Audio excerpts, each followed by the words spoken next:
Shohei, KTN News. Well, don't forget to stay with us throughout this live newscast, as we'll be discussing the matters of contempt of law or court orders, and of course looking at if there are other ways then to compel any other person, including Masengeli, who is currently making news in as far as not appearing before the court for the 6th time is concerned. Now, the government now says it maintains the 4,000 shillings payment for a 90 kg bag of maize given to farmers. During a visit to the National Cereals and Produce Board, NCPB, depots in Eldoret, Uasin Gishu County, Agriculture Principal Secretary Paul Rono confirmed that there will be no increase in maize prices despite farmers' objections. Rono said that the current off-price is the best the government can offer and is considered the most profitable for farmers. Elvis Kosgei with the details.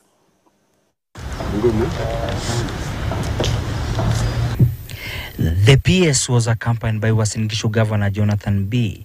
and Keses Member of Parliament Julius Ruto urged farmers dissatisfied with the government's pricing to seek alternative markets offering higher prices for their produce. However, many farmers have expressed their frustration, claiming that the announced price is not profitable. We want to request that our selling price of maize should be above 6,000 shillings per bag. Price of 4,000 shilling per 90 kilogram bag is the best profitable price for our farmers.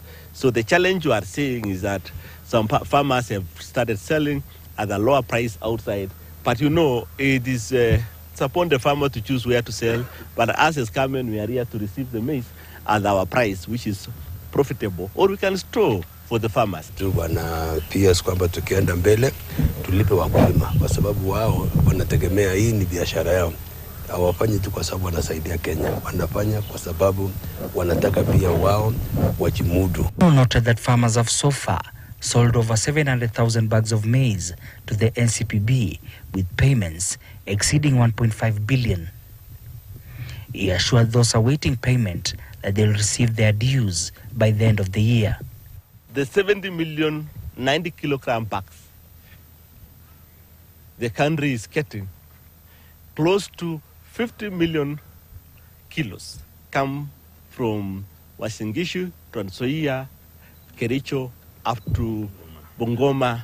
Wizara waambie wa Kenya ni nini wamefanya ili kutunza huo bei ya mahindi, kwamba serikali kama leader katika kuweka bei ni nini wamefanya kama wizara, ili tuone kwamba bei ya wakulima ama mazao imeweza kununuliwa kwa bei iliyo bora, na pia kwa kuongoza wale sectors, wale players wengine kwa sector waweze kupatia faida kwa wakulima. La sivyo, mimi naona wakulima wakikosa tumaini. Tukipewa buying centers, ile wanatubeana vitu yetu kwa sababu wakulima wengi ni wadogo, ili tukipeana kwa buying centers hiyo tukulipwa baada ya wiki moja, na hiyo tutashukuru sana. Ron also directed the NCPB management to begin clearing out old maize stocks to make space for the new harvests arriving from farmers across the country. Elvis Kosgei, KT News, Uasin Gishu County.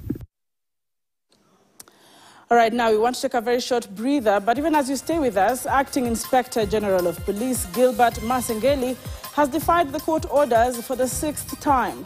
6 times is definitely a statement of defiance, and from today's submission, the courts came short of admitting it's helpless. So on the big question tonight, we ask, how else should Acting Inspector General of Police Gilbert Masengeli be compelled to account?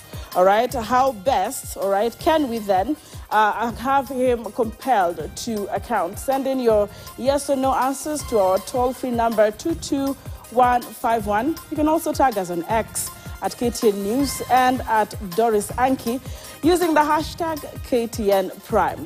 We will sample some of your contributions during this particular broadcast. But for now, we take a very short breather. We'll be back with the conversation tonight. Advocate Nelson Harvey is already in the building to shed light on what exactly is happening in as far as contempt of court orders is concerned. We'll be right back. Is this impunity or a call beyond duty? We speak to lawyer Nelson Harvey as acting police boss Gilbert Masengeli misses court yet again.